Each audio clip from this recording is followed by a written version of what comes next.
Assalamualaikum warahmatullahi wabarakatuh. Jadi hari ini, di video kali ini eh, kita akan membahas tentang kasus dugaan korupsi penyelenggaraan pembiayaan ekspor nasional oleh Lembaga Pembiayaan Ekspor Indonesia atau LPI pada tahun 2013 sampai 2019. Saya di sini sebagai Mahendra Snati Putri dan rekan-rekan saya. Saya Syahran Nurjana. Saya Skolastika Anabel. Oke, next.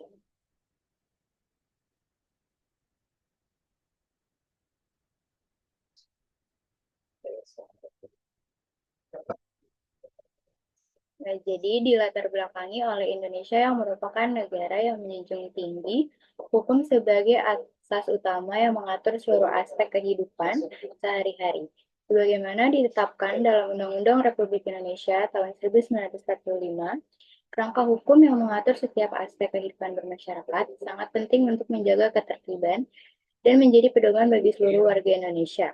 Menaati hukum merupakan kewajiban di Indonesia. Berbagai kejahatan yang terjadi di Indonesia, meliputi yang dilaksanakan individual ataupun kelompok, terus meningkat. Salah satu kejahatan yang dilakukan adalah korupsi. Di Indonesia, korupsi sudah meningkat signifikansi serta merupakan kriminal nomor satu. Korupsi bersifat memberikan kerusakan dikarenakan menimbulkan kerugian untuk khalayak serta bangsa. Perihal tersebut mengarah kepada penginformasian yang dipublikasikan melalui media relatif, sering melakukan penyorotan permasalahan yang berkaitan dengan otoritas serta pemerintah. Banyak kasus korupsi tidak saja pada Indonesia, tetapi juga pada bangsa lainnya. Selain aspek ekonomi dan politik, korupsi pun terkait pada kebijaksanaan publik, internasional, kemakmuran kesosialan, serta pembangunan nasional. Korupsi bukan lagi gejala namun sudah menjadi budaya korupsi. Tentu bukan hakikat keberadaan budaya atau semua pejabat publik itu korupsi. Tapi anggapan bahwa korupsi, kolusi, dan pungli adalah masalah biasa dan tidak perlu dipertanyakan lagi.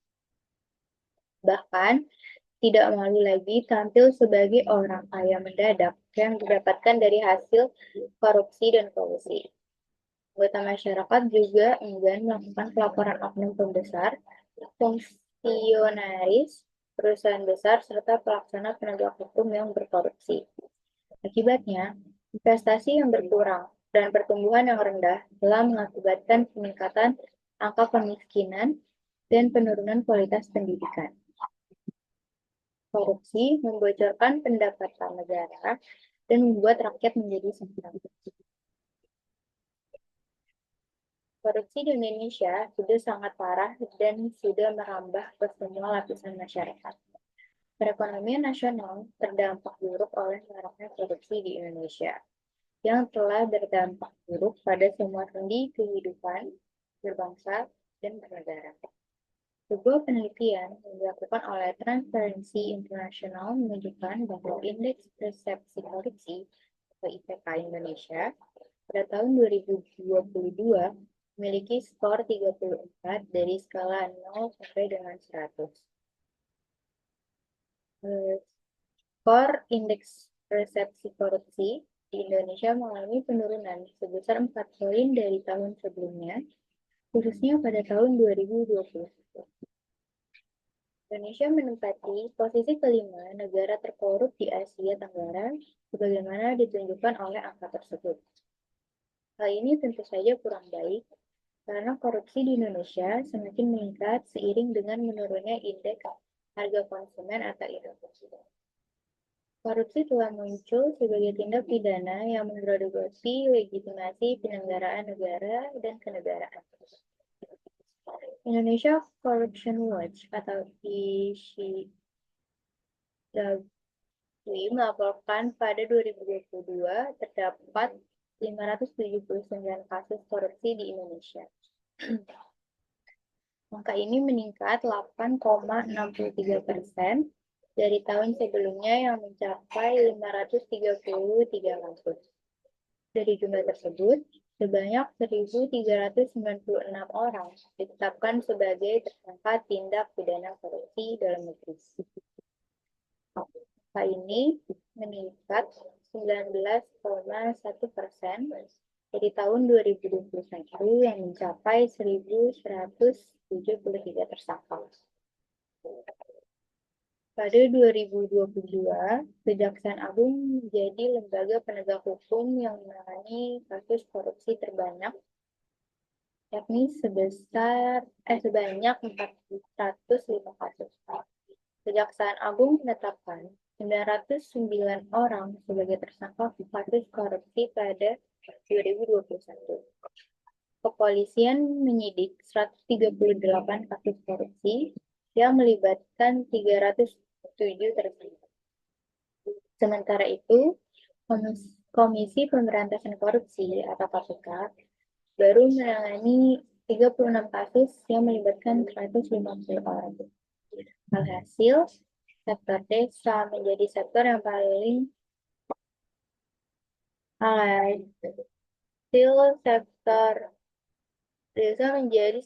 banyak menangani kasus korupsi pada 2022, yakni sebanyak 155 kasus. Pada tahun 2022, angka tersebut mewakili 26,77% dari seluruh kasus korupsi yang diusut penegak hukum. Pada tahun 2022, korupsi marak terjadi di sektor utilitas dengan 88 kasus dilaporkan, selain di desa. Selanjutnya, pada tahun lalu, terdapat 54 kasus korupsi yang dilaporkan di sektor pemerintahan. Pada tahun 2022, terdapat 40 tindak pidana korupsi yang dilaporkan di sektor pendidikan. Sektor sumber daya alam dan perbankan juga terdampak korupsi dengan 35 kasus. Banyaknya kasus yang ditangani Kejaksaan Agung menunjukkan bahwa korupsi merupakan masalah serius yang terus memburuk setiap tahunnya. Salah satu dugaan korupsi terbaru adalah yang melibatkan Lembaga Pembiayaan Ekspor Indonesia atau LPEI. LPEI tersandung kasus korupsi tahun 2013 sampai 2019 yang menyebabkan kerugian negara mencapai 2,6 triliun. Next slide.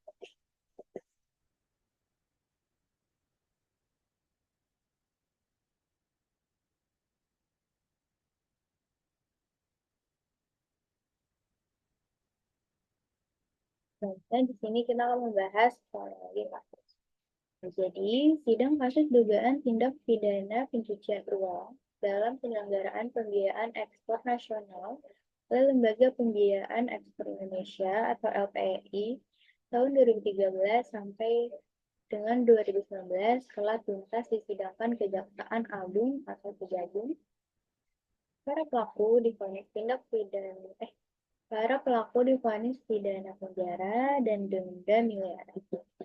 KPI telah melanggar ketentuan kebijakan pengkreditan KPI dan tidak mematuhi prinsip tata kelola perusahaan yang baik dalam penyelenggaraan pembiayaan ekspor nasional dengan memberikan kredit kepada debitur.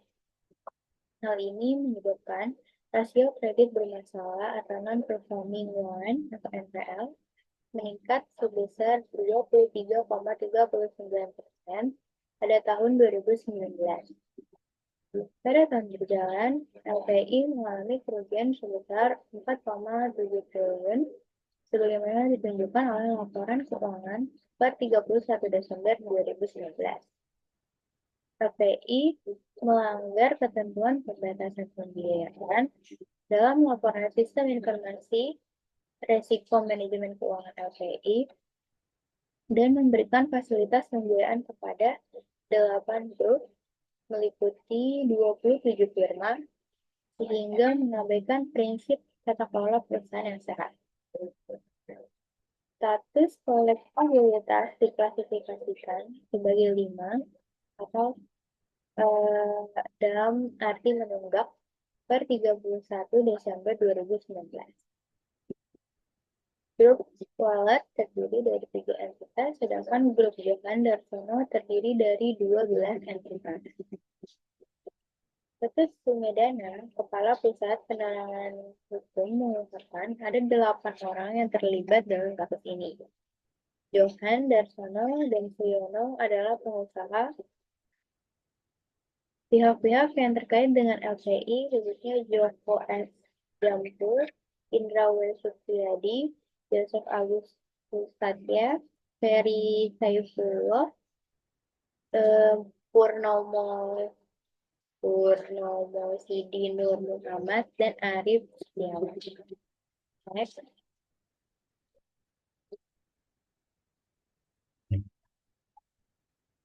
Selanjutnya akan dibahas oleh teman saya, Syaharan. Selanjutnya terdapat penyelesaian kasus. Yang pertama, Jaksa Agung dan Menteri Keuangan Sri Mulyani menghadiri rapat pada hari Senin 18 Maret. Sri Mulyani menemui Burhanuddin untuk melaporkan dan menyampaikan indikasi tindak pidana penipuan dalam pemberian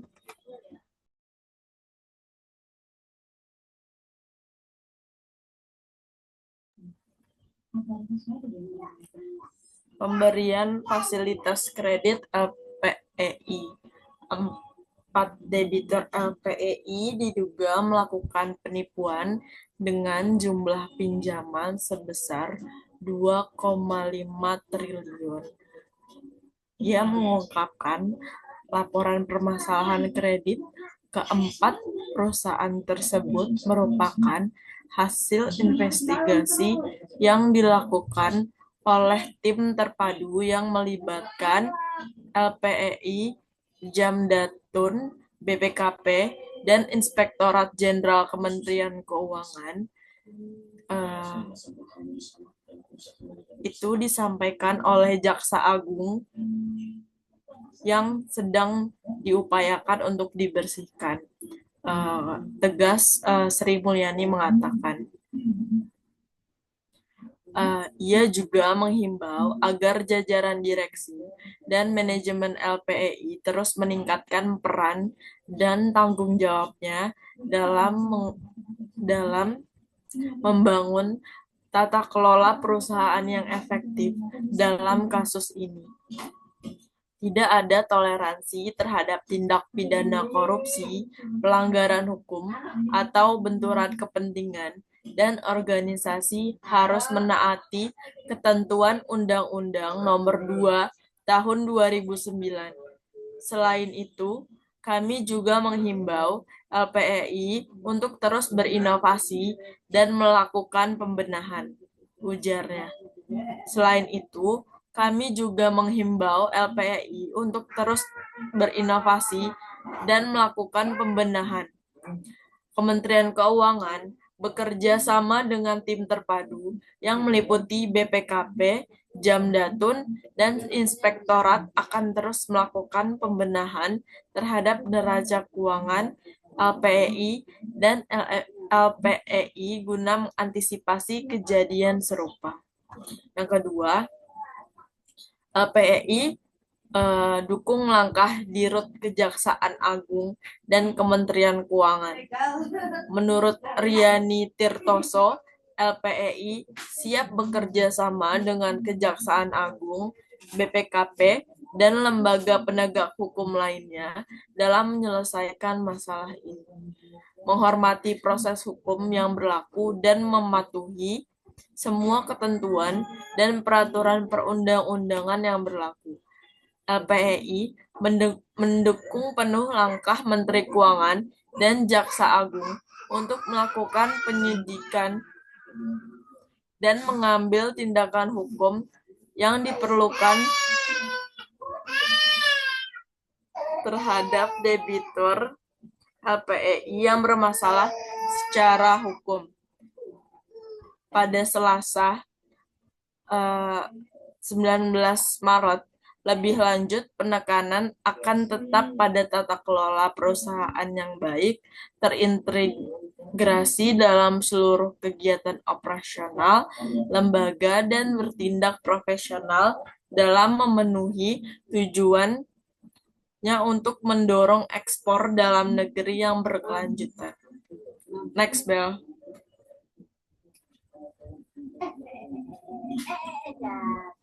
Selanjutnya, terdapat sanksi pidana menurut Direktur Pusat Penerangan Hukum Ketut Sumedana. Ada 8 pelaku yang terlibat dalam peristiwa ini. Pelaku usaha yaitu Johan Darsono dan Suyono. Pelaku usaha lainnya dan internal LPEI yaitu Joko S. Jamhur, Indra Supriyadi, Yosef Agustus Satya, Ferry Saifullah, Purnomo Sidi Nur Muhammad, dan Arif Setiawan.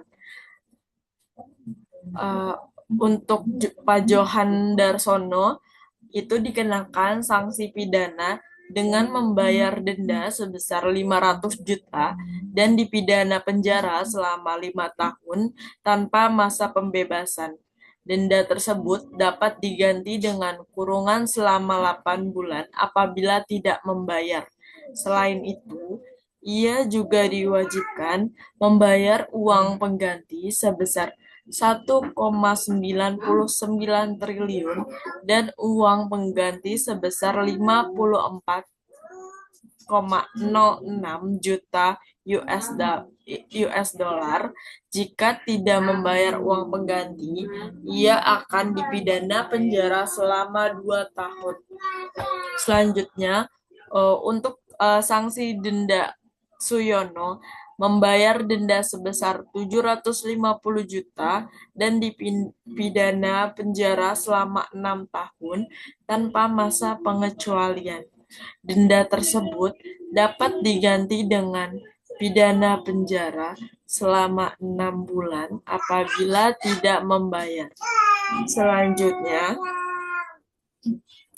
ia diharuskan membayar uang pengganti sebesar 576 miliar rupiah. Jika tidak membayar uang pengganti, ia akan dipidana kurungan selama 2 tahun. Yang ketiga, terdapat Joko S. Jamhur, Indra Supriyadi, Yosef Agustus Satya, dan Purnomo Sidi Nur Muhammad dijatuhi pidana penjara selama 4 tahun sebesar 300 juta.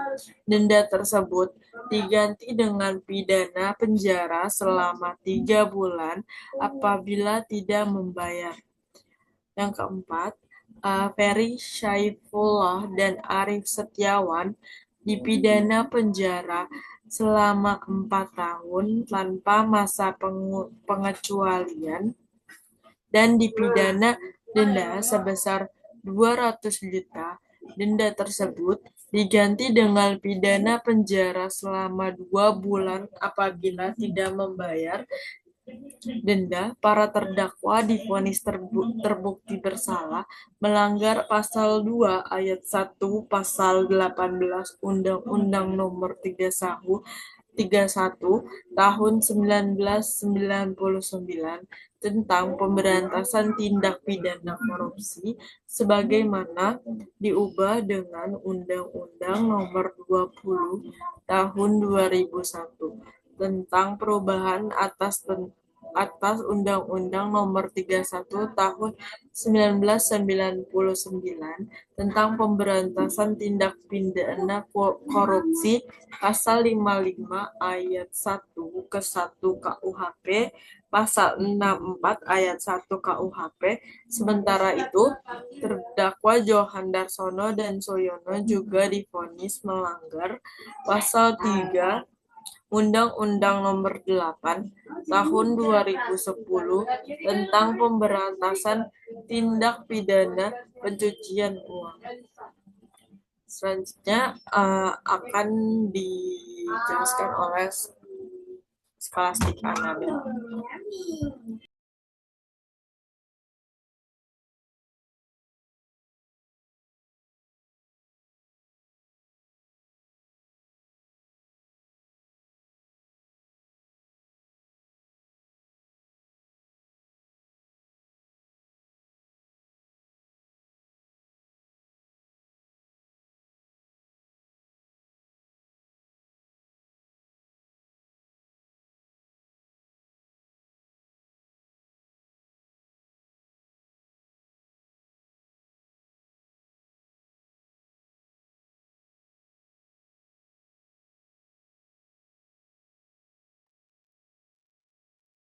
Selanjutnya,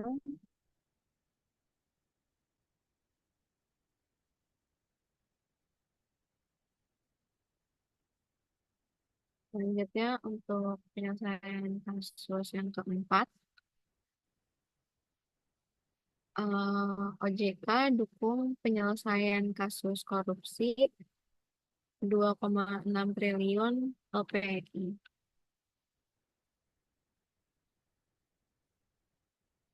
Otoritas Jasa Keuangan mendukung langkah Kementerian Keuangan (Kemenq) untuk menyelesaikan permasalahan pembiayaan bermasalah di Lembaga Pembiayaan Ekspor Indonesia atau LPEI melalui jalur hukum melalui Kejaksaan Agung atau Kejagung.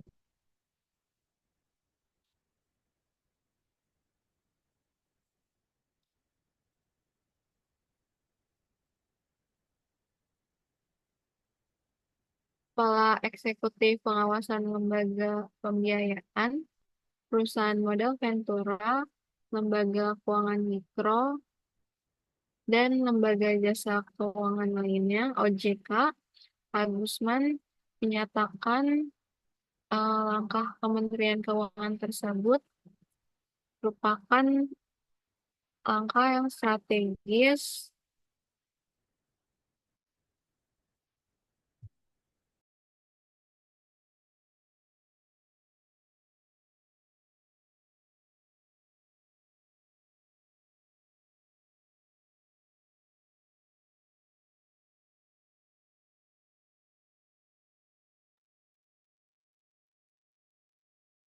Agusman menyatakan langkah Kementerian Keuangan tersebut merupakan langkah strategis untuk mengatasi pembiayaan bermasalah dari debitur yang tidak kooperatif dalam memenuhi kewajiban kepada LPI.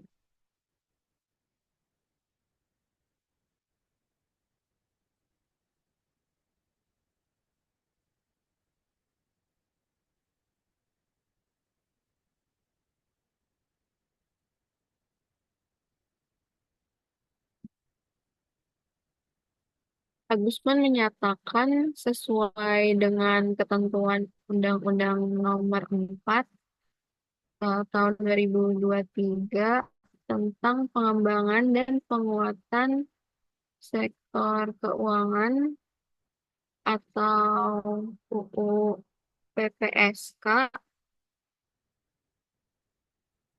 OJK akan terus melakukan pengawasan baik pemeriksaan di luar maupun di tempat terhadap LPI.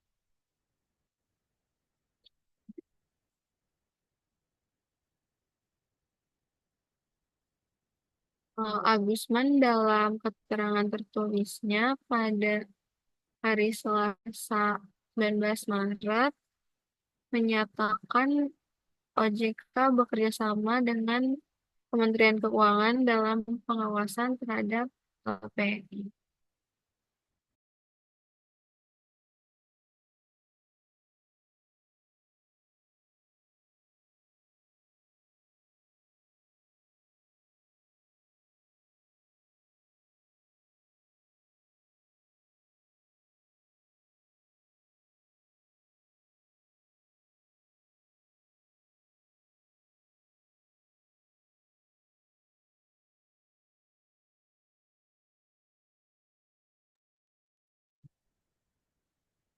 LPEI merupakan lembaga keuangan khusus yang berbadan hukum yang seluruh modalnya dimiliki oleh Negara Kesatuan Republik Indonesia, ujarnya.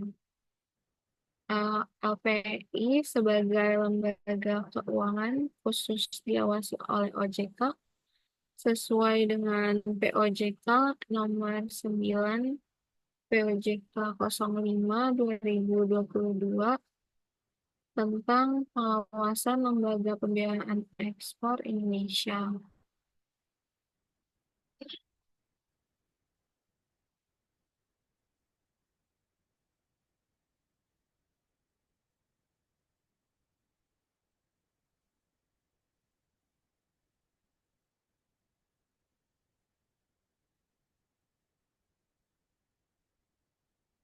pada Senin 18 Maret, Menteri Keuangan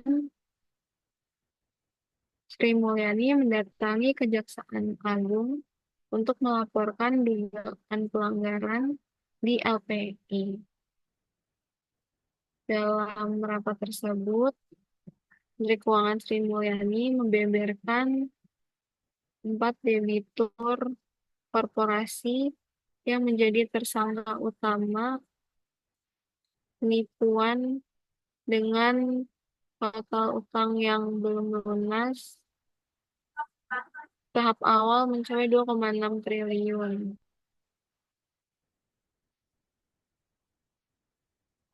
Debitur tersebut adalah PT RII senilai 1,8 triliun, PT SMS senilai 216 miliar, PT SPV senilai 144 miliar, dan PT PRS senilai 305 miliar.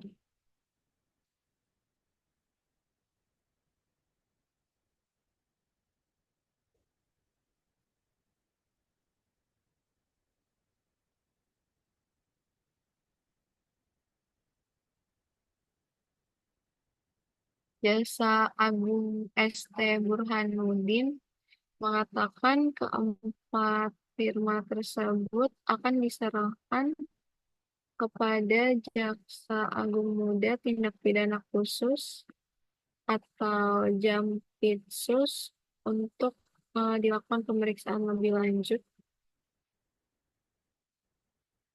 Selanjutnya, tahap 2 melibatkan 6 perusahaan yang diduga melakukan tindak pidana penipuan dengan nilai mencapai 3 triliun dan 85 miliar yang saat ini masih dalam pemeriksaan Badan Pengawasan Keuangan dan Pembangunan atau BPKP.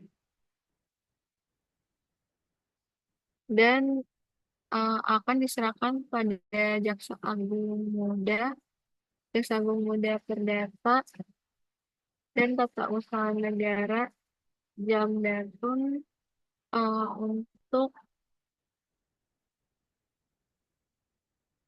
untuk proses pengambilan aset.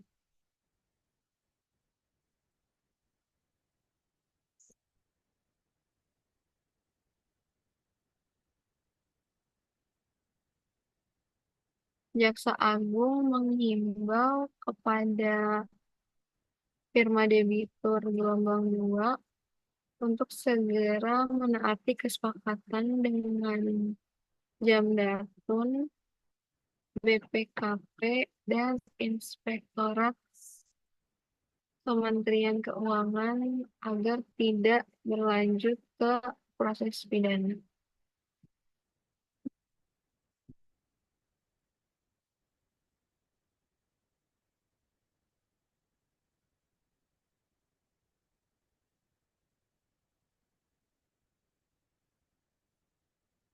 Laporan kredit LPI ini teridentifikasi pada 2019 dan hingga kini belum diketahui status debitur perusahaan tersebut.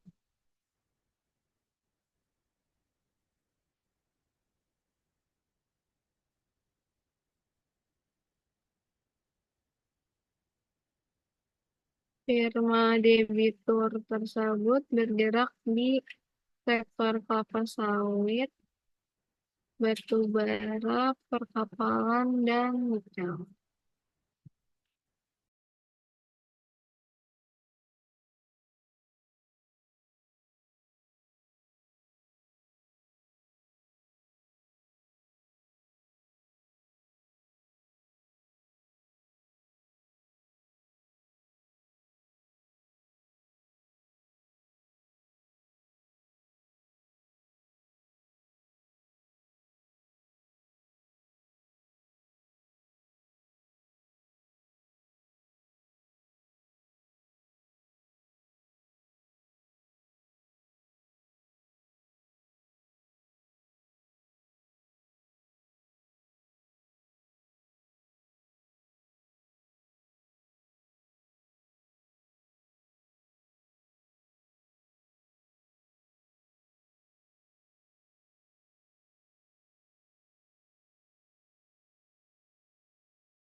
Maaf, tadi ada kendala jaringan. Selanjutnya, untuk kesimpulan, jadi dapat disimpulkan bahwa kasus korupsi yang melibatkan Lembaga Pembiayaan Ekspor Indonesia atau LPEI merupakan salah satu contoh nyata maraknya praktik korupsi di Indonesia. Melalui analisis mendalam terhadap latar belakang kasus, kronologi, peristiwa, proses penyelesaian, hingga vonis yang dijatuhkan, dapat disimpulkan bahwa kasus ini memiliki implikasi yang sangat luas bagi perekonomian nasional dan kepercayaan publik terhadap lembaga keuangan negara.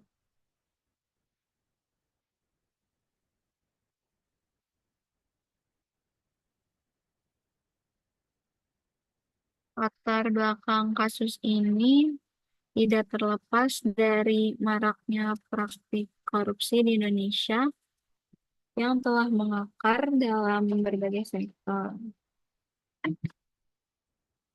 Lemahnya pengawasan, lemahnya pengawasan, rendah integritas pejabat publik, serta adanya celah dalam sistem pengelolaan keuangan negara menjadi faktor pendorong terjadinya tindak pidana korupsi.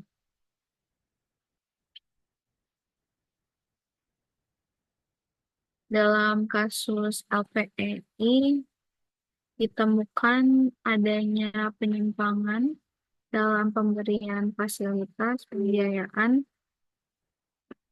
kepada sejumlah perusahaan yang telah mengakibatkan kerugian negara yang sangat besar.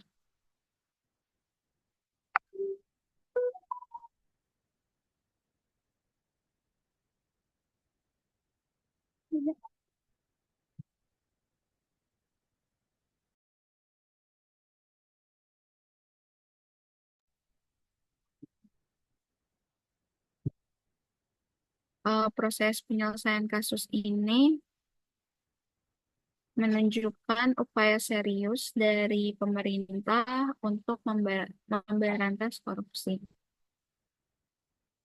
melalui melalui kerjasama antara Kementerian Keuangan, Kejaksaan Agung, dan lembaga pengawasan lainnya berhasil diungkap sejumlah pelaku korupsi dan dijatuhi hukuman yang setimpal. Namun demikian, upaya tersebut masih perlu ditingkatkan untuk mencegah terjadinya kasus serupa di masa mendatang.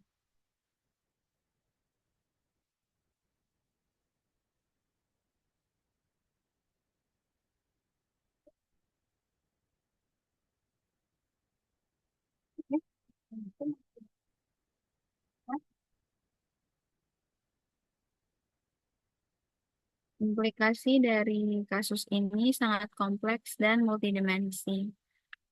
Pertama, kasus ini telah merusak kepercayaan publik terhadap lembaga keuangan negara. Kedua, kerugian negara yang sangat besar akibat korupsi ini berdampak negatif terhadap perekonomian nasional. Ketiga, kasus ini menunjukkan perlunya perbaikan sistem pengawasan dan pengendalian internal di lembaga keuangan negara.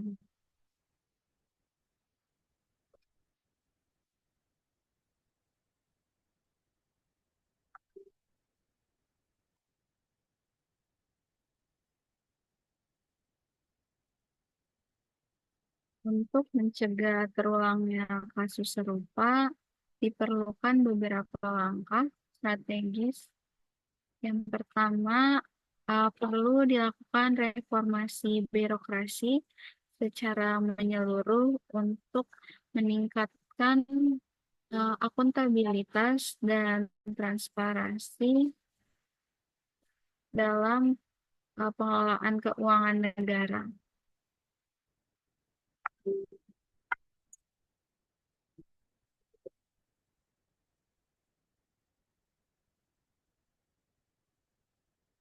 Kedua, perlu memperkuat pengawasan terhadap lembaga keuangan negara, baik oleh lembaga pengawas internal maupun eksternal.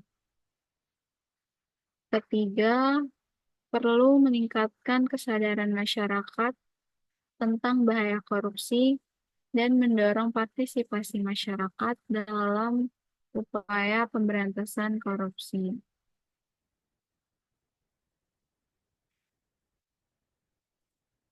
Kesimpulannya, kasus korupsi di LPEI merupakan cerminan dari permasalahan yang lebih luas di Indonesia, yaitu lemahnya tata kelola pemerintah dan maraknya praktik korupsi.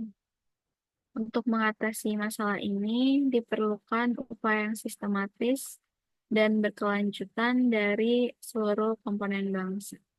Next run.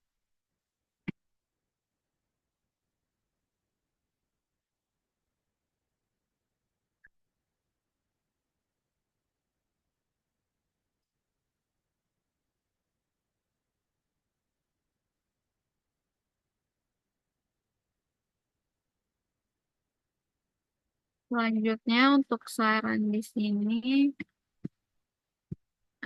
berdasarkan kesimpulan di atas, kami memiliki beberapa saran yang dapat diajukan untuk mencegah terulangnya kasus serupa di masa mendatang. Antara lain,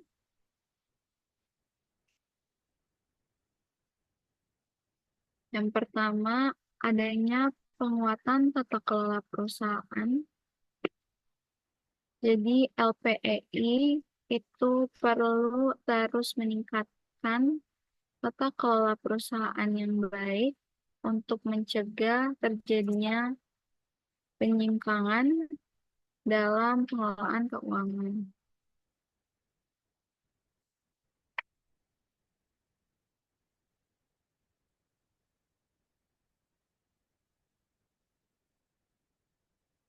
Yang kedua, peningkatan pengawasan.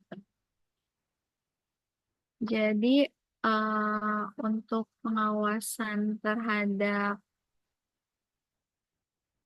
lembaga pembiayaan ekspor Indonesia itu perlu ditingkatkan baik dalam pengawasan internal maupun dari pengawasan eksternal untuk mencegah terjadinya penyimpangan.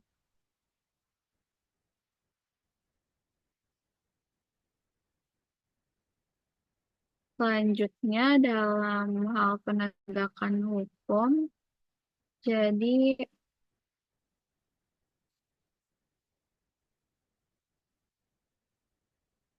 penegakan hukum itu harus konsisten. Jadi penegakan hukum terhadap para pelaku korupsi itu perlu dilakukan secara konsisten dan tegas tanpa adanya pandang bulu.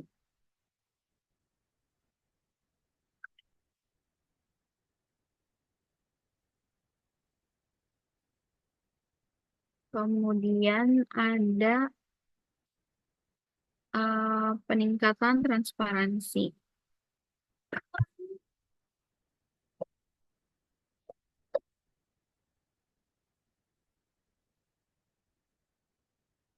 Jadi untuk meningkatkan transparansi itu LPEI, Lembaga Pembiayaan Ekspor Indonesia, perlu meningkatkan transparansi dalam pengelolaan keuangan, dalam pengelolaan keuangannya agar dapat diakses oleh publik.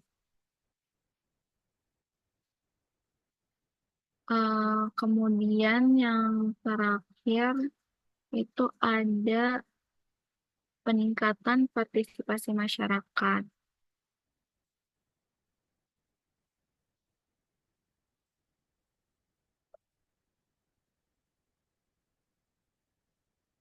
Jadi masyarakat itu perlu dilibatkan secara aktif dalam upaya pencegahan dan pemberantasan korupsi.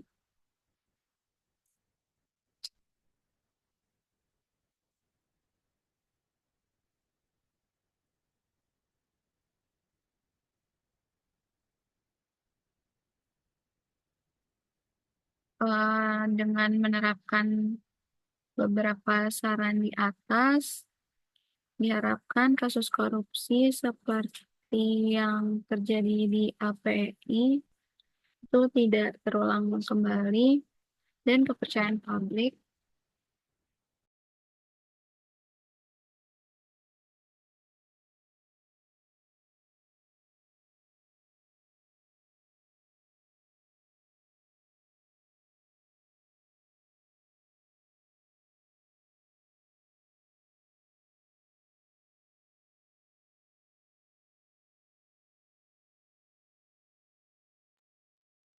Jadi dengan menerapkan saran di atas, diharapkan kasus korupsi seperti yang terjadi di LPI itu tidak terulang kembali dan kepercayaan publik terhadap lembaga keuangan negara dapat pulih.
Next run.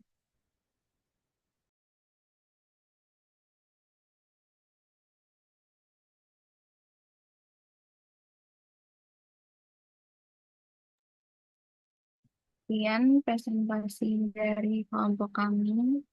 Kurang lebihnya mohon maaf. Terima kasih.